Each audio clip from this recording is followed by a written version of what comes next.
기독교 역사를 들여다봤을 때 성경 빼고 성경 밖에서 기도 많이 하고 응답 많이 받으신 분들 중에 그래도 이분을 빼면은 저희가 이야기할 수 없을 겁니다. 바로 조지 뮬러라는 분이죠.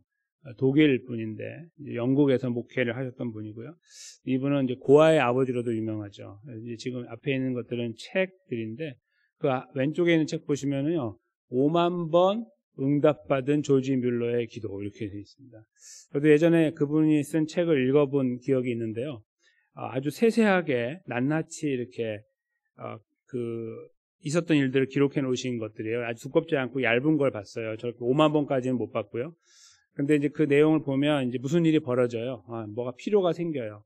특별히 이제 고아원을 운영을 했는데, 근데 거기 이제 매일 뭐가 필요할 거 아니에요. 먹을 것도 필요하고 옷도 필요하고 그런 것들을 계속 기도하면 다음날 하나님이 공급하시는 거예요.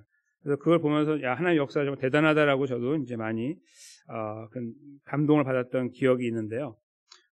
지금 여기에서 이분이 오른쪽에 있는 책을 통해서 이제 강조하고 있는 내용이 5가지인데요.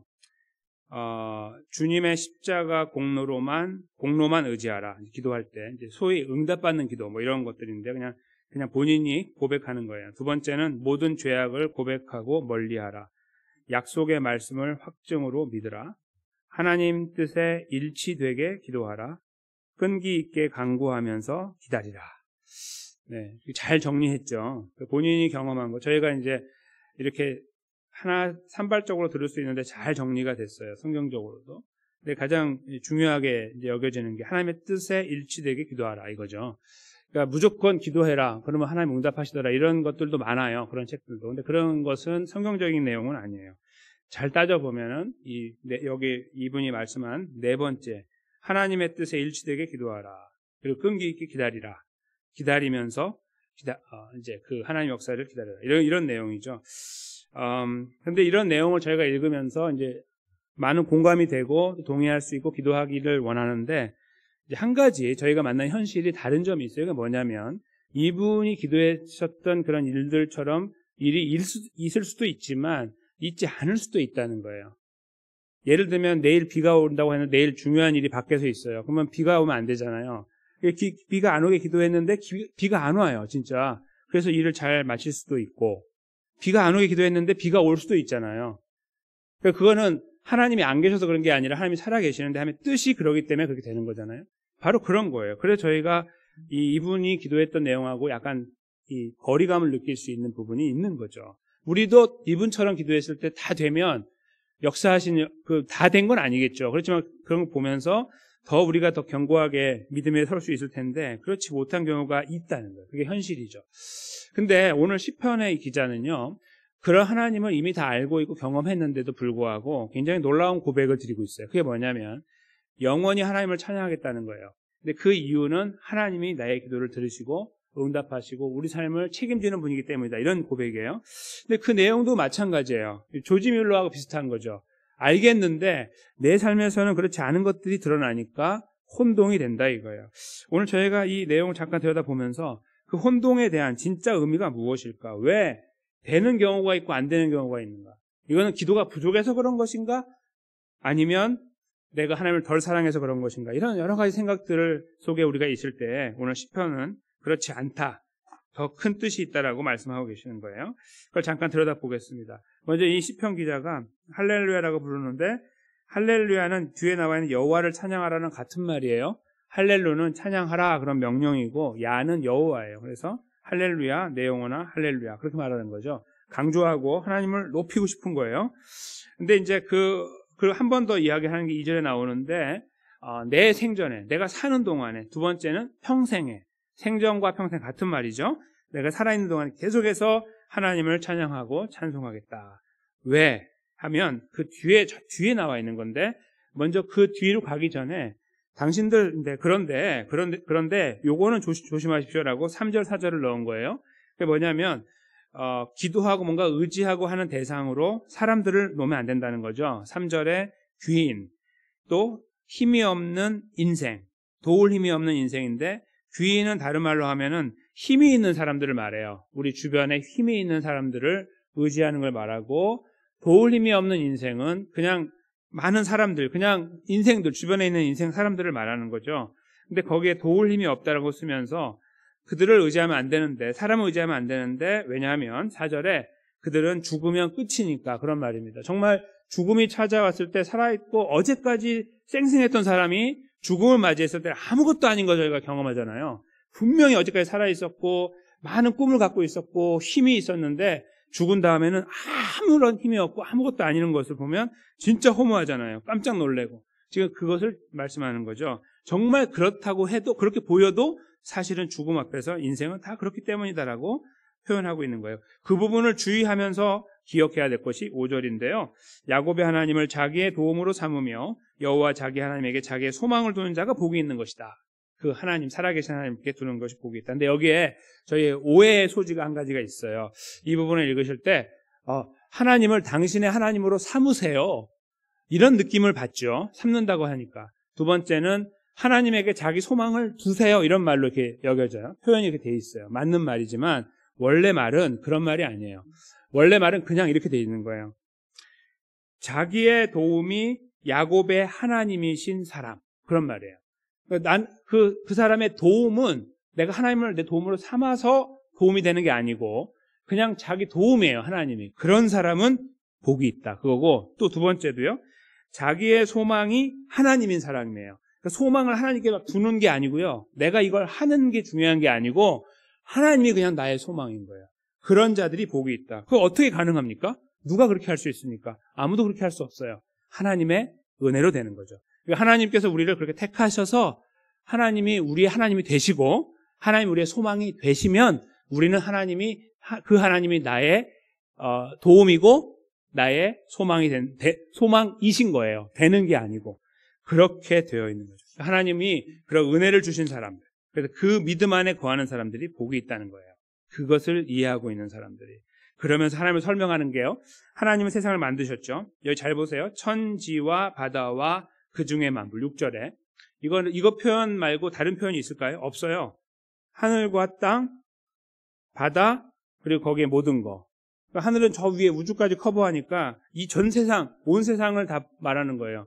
그걸 다 만드는 하나님, 만드시고 주관하시는 하나님. 그리고요. 그 다음부터 이제 7, 8, 9절을 보세요. 억눌린 사람을 정의로 심판해 주시고 줄인 자들을 먹이시고 갇힌 자들을 자유하게 하시고. 이게 지금 조지 뮬러가 경험한 거하고 비슷한 거예요. 하나님께 기도했을 때 억울한 사람들이, 억눌린 사람들이 일어나고 줄인 자들이 먹여지고 갇힌 자들이 놓이게 되는 것들을 경험하는 거예요. 기도할 때. 8절에요. 맹인들이 보게 되고, 하나님 눈을 뜨게 해주세요. 눈을 뜨고. 비굴한 자들, 이 사람들은 낮은 존재라는 거예요. 좀 존재감이 낮은 사람들이나 환경이 어려운 사람들 말이에요. 그런 사람들을 일으켜주시고 의인들을 사랑하시고, 또 의인의 반대는 악인이잖아요. 9절에 나와요. 끝에. 악인들의 길은 굽게 하시고, 그러니까 의인들은 사랑하고 악인들은 굽게 하고, 그 중간에 나그네를 보호하고 고아와 과부를 붙드신다. 너무나 아름다운 고백들이고, 이렇게 우리 세상이 주변이 다 이렇게 된다면 우리는 아무것도 부족함이 없을 거예요. 세상에. 이렇게 돌아가면 세상이 뭐 정의를 걱정합니까? 나쁜 사람들 걱정합니까? 굶주리는 걸 걱정합니까? 사랑이 없는 걸 걱정하겠어요? 모든 것이 다 질서 있게 가는 거예요. 그렇지 않으신가요? 7절, 8절, 9절만 이루어지면 세상은 천국이 되는 거예요.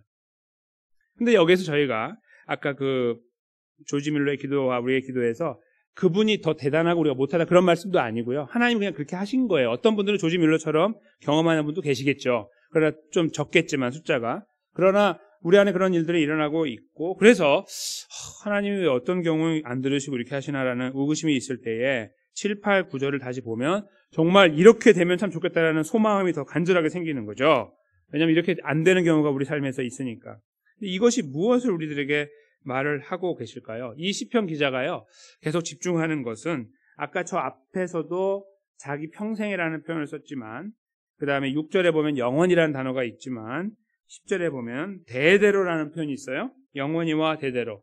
이 모든 그 중간중간에 들어있는 표현들을 통해서 이 시편 기자가 왜 이것을 마음껏 노래할 수 있냐 하면 그의 시선이 영원에 꽂혀 있었던 거예요. 영원에 딱 고정되어 있는 거예요. 이 땅에서 가변적인 거, 바뀌는 것들에 대해서 움직여 나가는 게 아니었던 거예요. 거기에서 보면서 다 그렇게 이루어져 나갈 거에 대한 소망함은 있지만 그가 살던 세상이 그랬습니까? 안 그랬거든요. 이 사람이 살던 시대가 그 옛날에 다윗 살던 시대였을 거 아니에요? 구약시대. 그때 이렇게 되지 않았단 말이에요. 근데 어떻게 이런 고백을 했냐 하면 그의 시선이 영원에 집중되어 있었기 때문입니다. 다시 말씀드리면 절대적인 하나님께서 그 절대적인 일들을 이루실 그 날을 믿음의 눈으로 바라봤기 때문이라. 그 하나님을 바라보니 이런 하나님을 기대하고 또 소망하고 의지하게 되는 거예요. 그리고 그 하나님께 기도하게 되는 거죠. 여기에서 기도의 힘이 다시 나오게 된다. 이렇게 볼 수 있습니다.